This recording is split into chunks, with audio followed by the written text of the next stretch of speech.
It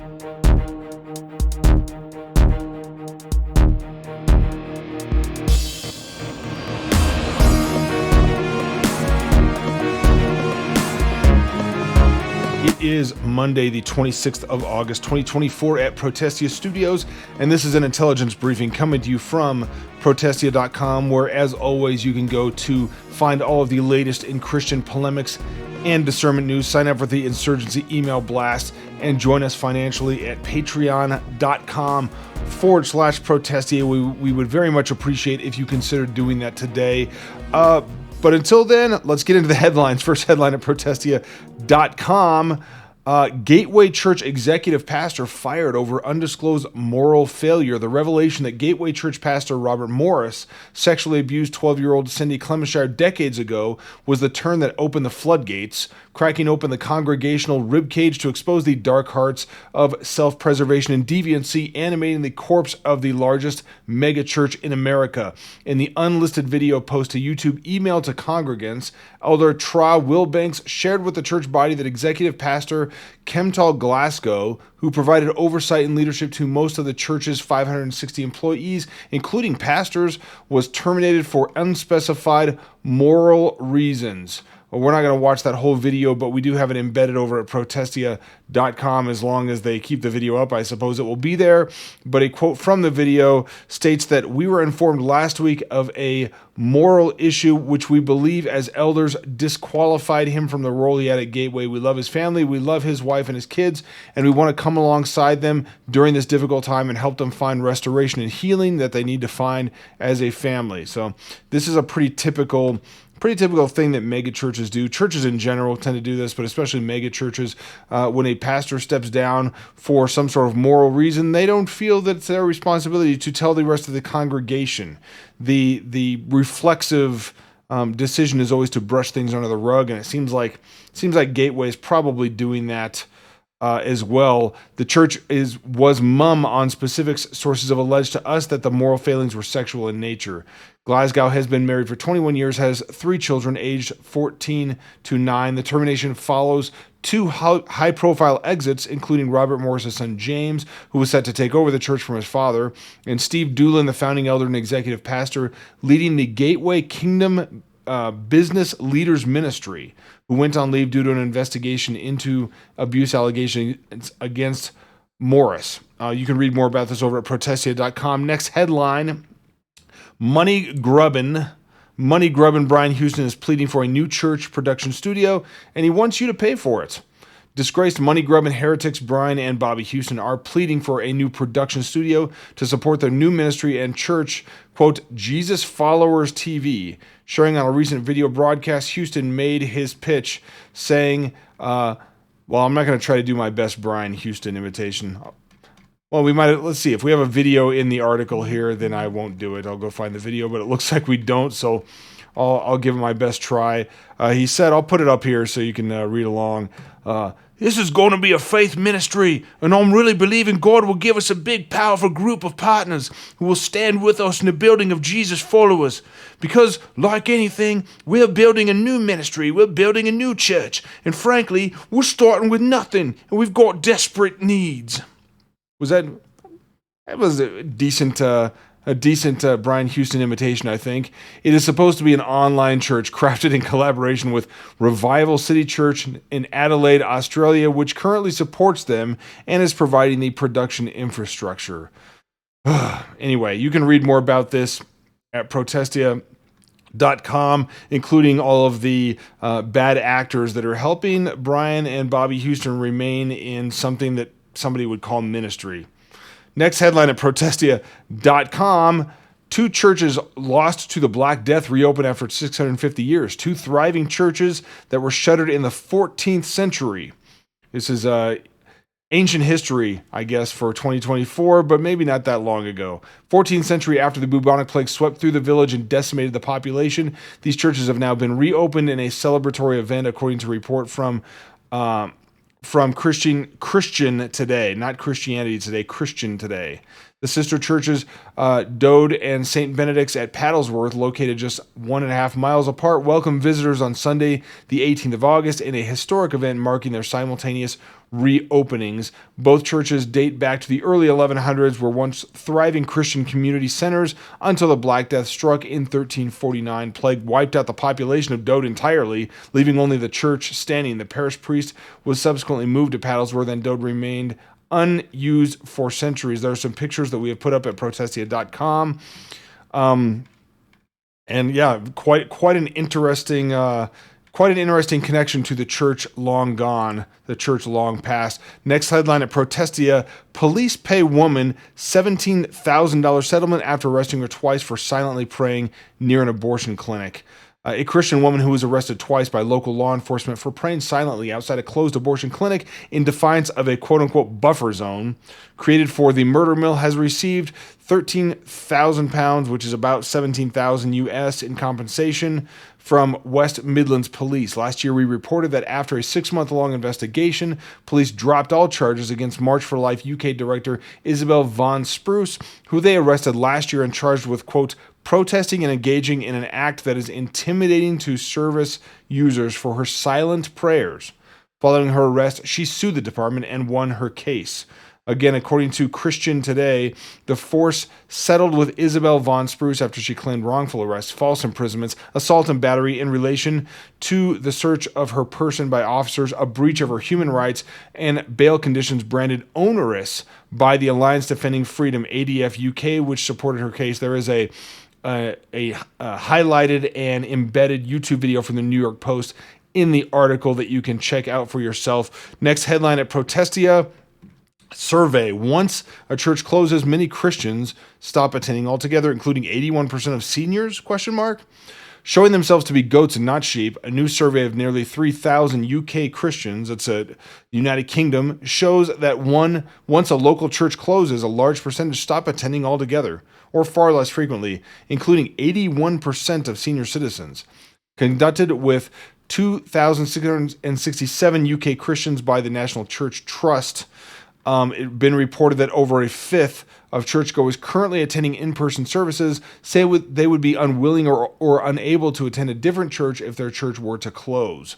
Older people aged 65 and over were most likely to drift away, with only a fifth of this age group, 19%, saying they would find a new church to attend as often as they do currently. Even among 18 to 24-year-olds, only a quarter said they would find a new church. Put it another way, the entire country is largely populated by cultural Christians who don't love the Lord or His Word. Rather than seeking family and fellowship with a new body once their building closes, they run away and hide, treating the bride of Christ like a whore the entire time. Read more over at protestia.com. Next headline: Chick-fil-A to launch a streaming service with original shows. Every Christian's favorite fast food restaurant is planning on launching a streaming service later this year, with Chick-fil-A moving aggressively, quote unquote, moving aggressively into the entertainment space with plans to launch a slate of originals for its own streaming platform. This was reported over at Deadline. It's unclear the exact nature of the types of shows they will be producing, but reportedly they will initially focus on unscripted, family-friendly game shows with a budget of around $400,000 per episode, with animated cartoon and scripted projects to come later. Read more over at protestia.com, including links to the original report by Deadline. Next headline at Protestia: Texas only saw 62 surgical abortions in 2023, down from over 50,000 2 years earlier. The Texas Health and Human Services Commission finalized their numbers for surgical abortions in the state in 2023, showing the impact of overturning Roe v. Wade on the state by recording a reduction of 99.88%. compared to 2 years earlier. In Texas, which has a population of over 30 million people, child murder statistics leading up to the Supreme Court decision were monstrously common. In 2021, about 51,000. In 2022, which saw Roe v. Wade overturned and anti-abortion trigger laws go into effect, there were 17,194 in the first 7 months, and then only 18 in the next 5 months. And in 2023, there were only 62 surgical abortions in the state. You can see these stats over at the article at protestia.com. While the drastic reduction of abortion sounds like an unmitigated success, the numbers are very deceptive. While surgical abortions are down, out-of-state abortion clinics are only a couple hundred miles away from their more prominent from more prominent cities. Furthermore, Texans have access to all the emergency contraception and abortifacient pills they want through the Affordable Care Act. Most government-funded programs and health insurance covers Plan B. Similarly, along with 150 Title X clinics across the state, that Title 10, that is, clinics across the state helping to provide emergency contraceptives, groups like the Healthy Woman Program receive massive funding, in turn providing free abortive contraceptives to low-income residents between the ages of 15 and 44. You can read more of these details over at protestia.com. But safe to say that surgical abortions may be illegal in Texas, but if you want to murder your baby in the state, one way or another, you're going to find a way to do it. Next headline, last headline for this intelligence briefing at Protestia, Rod Parsley and daughter rip into Congregants, calling them reprobates who only, quote, left Dung. Rod Parsley is the pastor of World Harvest Church and a noted worthless faith televangelist, a NAR, that's New Apostolic Reformation heretic, who never met a Bible verse he couldn't twist. He is known for his constant money grubbing, constantly cajoling the masses by promising that anyone who sows a seed into his ministry will receive miracles and mega bucks. We have links in our article to some pretty bad background information and receipts on Rod Parsley. In a recent video, Parsley and his daughter Ashton went off on the Congregants after some long-term members decided to leave over issues of apparent political disagreement, excoriating them for their actions and for daring to get fed and blessed, quote-unquote, by them for years and just leave, taking their finances with them. Some of you may have seen this video over at Protestia's Twitter account. Some of you came and you ate and you left your dung and you've done nothing to reinvest in the vision. You're a reprobate. You better talk to those preachers out there. The Bible calls you a reprobate. Prophesy, prophet. That means you've been turned over. When you're disobedient to what God tells you to do, especially in the realm of finances, you reap a curse upon yourself. And for those of you that have been a part... As if everything that these two morons, these two false teachers would ever say wouldn't be bad enough, they just double down. I mean, the Bible is just something to be mined for useful quotes and things like that, something to hold up as a symbol, but never something to be followed.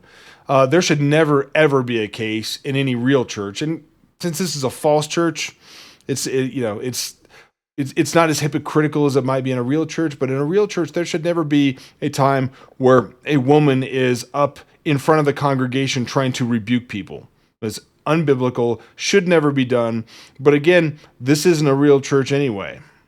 Of this ministry, I'm just going to talk prophetically here. No, you're not. You've been a part of this ministry. You've watched your family get saved. You've watched your family be healed. You've received personal miracles in your own body, in your family, and your finances. And you've left this place because you got in your feelings. You got your feelings hurt. Yeah, she doesn't have her feelings hurt right now, does she? Feelings hurt, honey. I would have left when I was 3 years old. Grow up. Grow up. You're immature. You're immature and you're a reprobate. And you sow discord and dissension and then expect to reap the blessing of God. That's not how this works. We've had more people in positions of leadership that have been here for 20 plus years come and say that they're thinking about going somewhere else because they no longer agree with pastors' politics. When did politics have anything to do with the kingdom? That's another dumb statement, by the way. I didn't think we were a part of this world. I didn't think that political persuasion and what side of the aisle you find yourself on straight spiritual abuse and manipulation. God said. First of all, none of y'all know what my politics are. Not one of you.